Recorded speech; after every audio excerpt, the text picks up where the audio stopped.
అన్న. ఇప్పుడు ఒకటి మనకు క్రేజీ కాంబో అయితే వినపడుతుంది. మన మహేష్ బాబు సందీప్ రెడ్డి వంగాది కాంబినేషన్ లో మూవీ రాబోతుందనే సమాచారం. దానికి సంబంధించి మీరు ఏమనుకుంటున్నారు? సందీప్ రెడ్డి వంగతో మళ్ళీ సినిమా వద్దు అని కొన్ని రూమర్స్ వస్తున్నాయి. రాజమౌళి దగ్గరనే సినిమా చేసిన వ్యక్తి మహేష్ బాబు అన్న, మరి సందీప్ రెడ్డి వంగతో ఎందుకు చేయడు?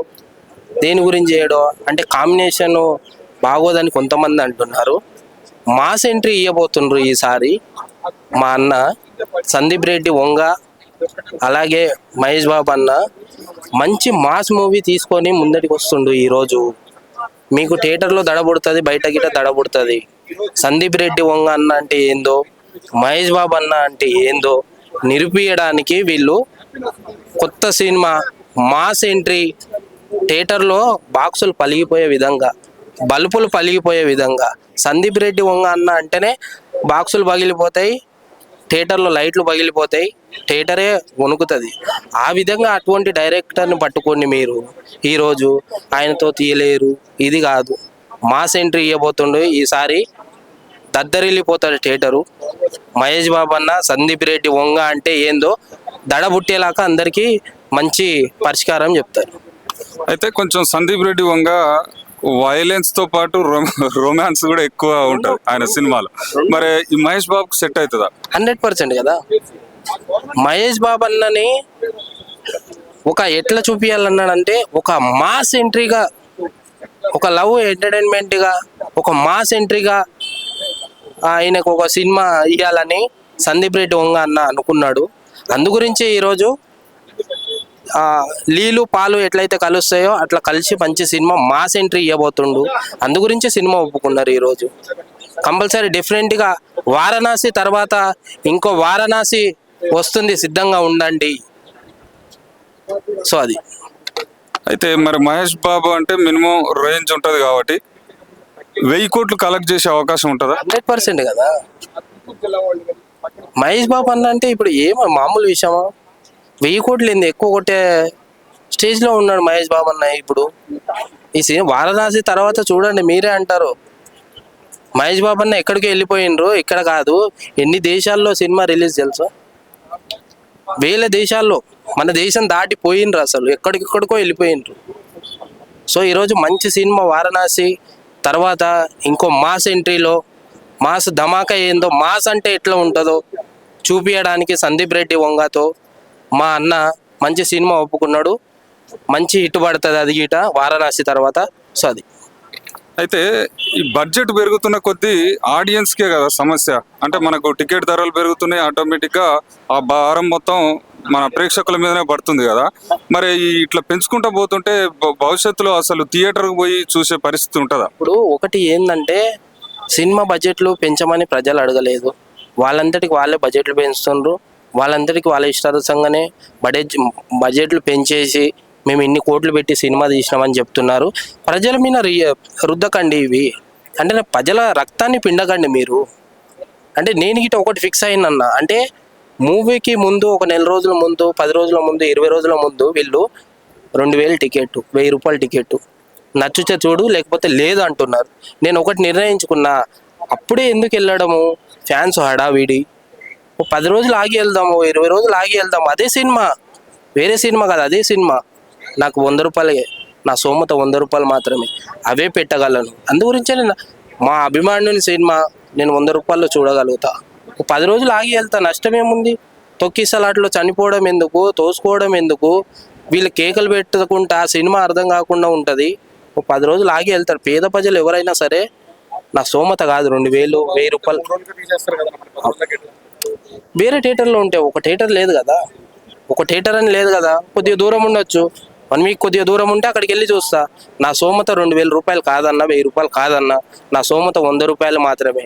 నేను ఒక పేదవాడిని, ఒక 100 రూపాయలు మాత్రమే పెట్టగలుగుతా ఆ సినిమాకి. సో అది నెల రోజులు లేట్ అయినా, 10 రోజులు లేట్ అయినా కంపల్సరీ ఆ సినిమా అయితే చూస్తా 100 రూపాయలు పెట్టి. సో అది నిర్ణయించుకోవాలి. అదే డయట్ ఫ్యాన్స్ ఉంటారు, పెట్టేవాళ్ళు ఉంటారు, పెట్టండి, మహేష్ బాబు గారిని పెట్టండి. ఎందుకంటే మహేష్ బాబు గారు ఎంతో మందికి సాయం చేసిన వ్యక్తి, ప్రజలకు ఎంతో మందికి సాయం చేసిన వ్యక్తి. తప్పులేదు, అటువంటి వాళ్ళకి పెడితే తప్పులేదు. 1000 పెట్టండి, 2000 పెట్టిన తప్పులేదు.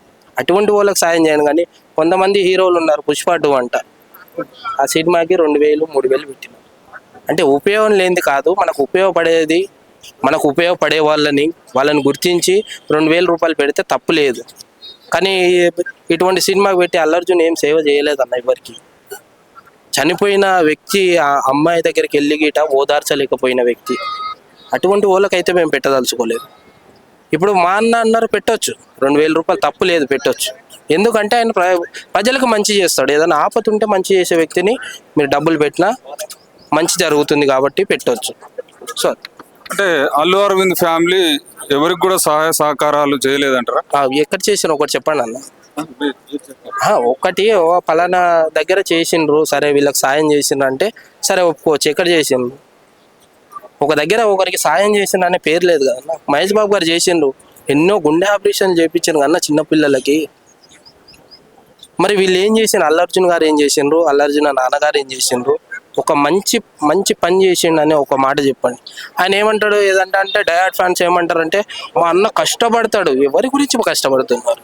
ప్రజల గురించి కష్టపడుతున్నారు. మా అన్న టాలెంట్ ఏంటో డ్యాన్స్లో, మా అన్న నటనలో టాలెంట్ ఏంటో ఎవరికి? ప్రజలకు ఏమైనా మంచి చేసిందా? ఆయన టాలెంట్ ఆయన కష్టపడుతున్నాడంటే ఆయన ఇంటికి చెందుతుంది కదా డబ్బులు.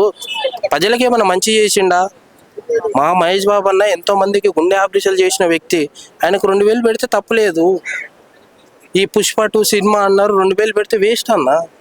అందులో ఐటెం సాంగులు ఇవి మాత్రమే ఉన్నాయి. దొంగతనాలు, ఎర్రచందనం దొంగతనం ఎట్లా చేయాలి అది చూపెట్టిండు. అంటే దొంగలు తయారు కావాలి మేము, అంటే ఫ్యాన్స్ గిట అంటే దొంగలు తయారు కావాలా? ఫ్యాన్స్ ఎవరైతే ఉన్నారో వాళ్ళు దొంగలు. అంటే ఎర్రచందనం ఎక్కడ దొరుకుతుంది, ఎక్కడ కొట్టుకు రావాలి, అంటే స్మగ్లింగ్ ఎట్లా చేయాలో క్లియర్ కట్గా చూపెట్టింది. ఇది కాదు కదా, మంచి సినిమాలు తీయండి.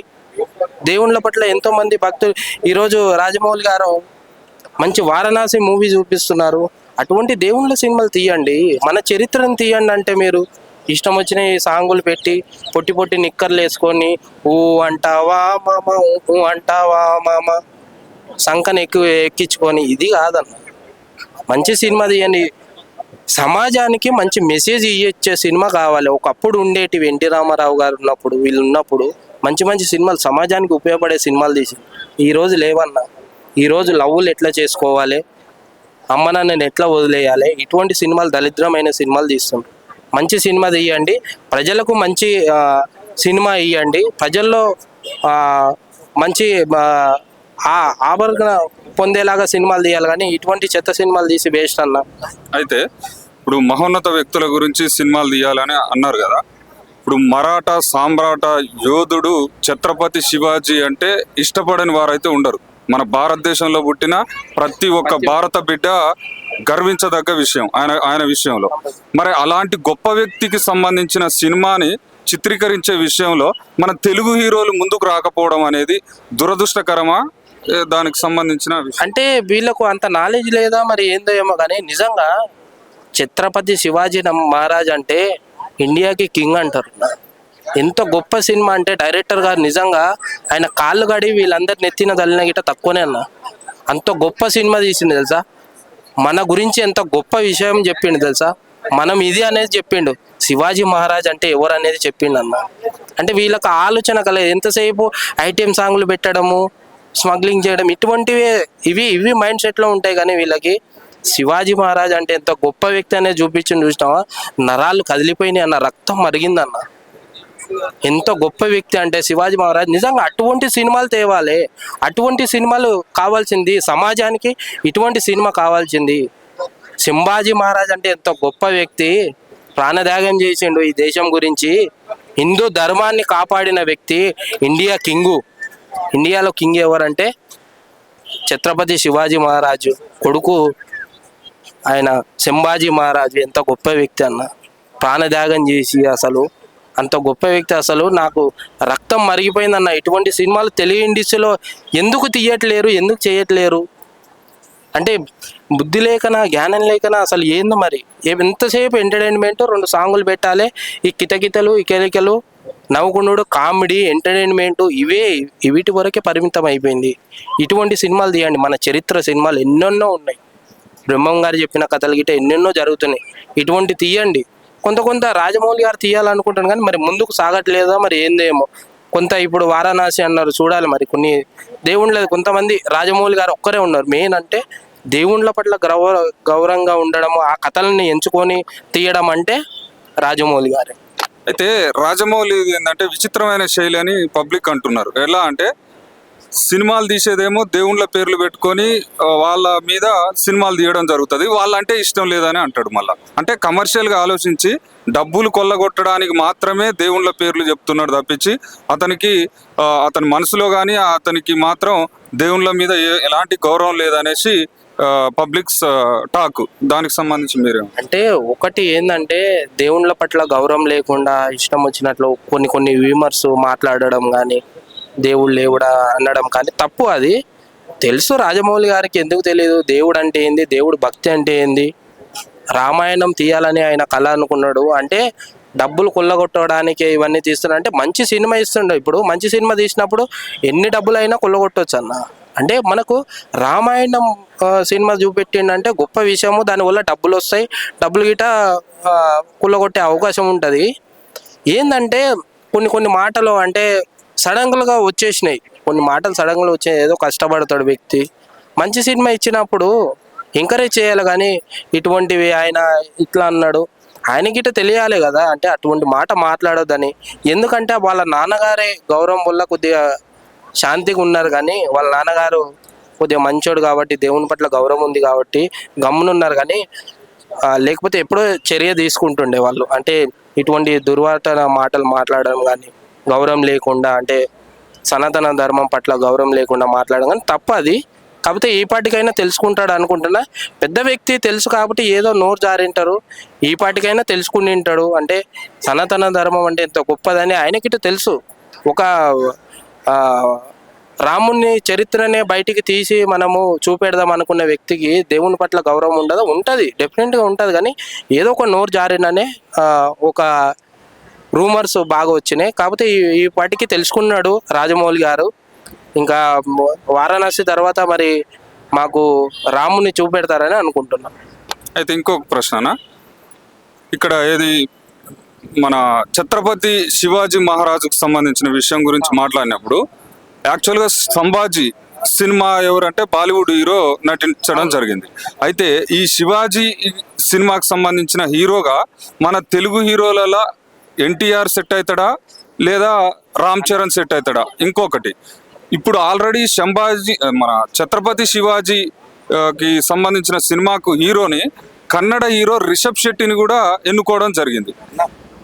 దానికి సంబంధించి మీరేమో ఒకటి చెప్పగలుగుతానన్న, తెలుగులో అయితే ప్రభాస్ గారికి సూట్ అవుతుంది చాలా మంది అన్నారు. కానీ ఎందుకంటే బాహుబలిలో ఎంతో మంచిగా నటించిన వ్యక్తి, శివాజీ మహారాజు గటప్ వేయాలంటే ఏకైక ఒక్క వ్యక్తి తెలుగు ఇండస్ట్రీలో ప్రభాస్ అన్నారు. ఆయనకిస్తే మళ్ళీ ప్రపంచ స్థాయిలో సినిమా ఆడుతుంది. మన దేశాలు దాటేసి ప్రపంచ స్థాయిలో దేశాలు ఎన్నైతే ఉన్నాయో అన్ని దేశాల్లో ఆడబోతుంది సినిమా. ఎందుకంటే అంత పెద్ద క్యారెక్టర్ అంటే ఆయనకు ఒక్కరికే సూట్ అవుతుంది. అటువంటి ఆయనను ఎన్నుకోండి మీరు. శివాజీ మహారాజ్ గురించి ప్రపంచ స్థాయికి తీసుకెళ్తారు ఈ సినిమాని. తెలుగు ఇండస్ట్రీ తలుచుకున్నది అనుకో, ఈ సినిమాని శివాజీ మహారాజుని అలాగే ప్రభాస్ అన్నని ఎంచుకున్నారనుకో ప్రపంచ స్థాయిలో ఆడుతుంది అన్న సినిమా. ఇది ఎంచుకోండి అని కోరుకుంటున్నా.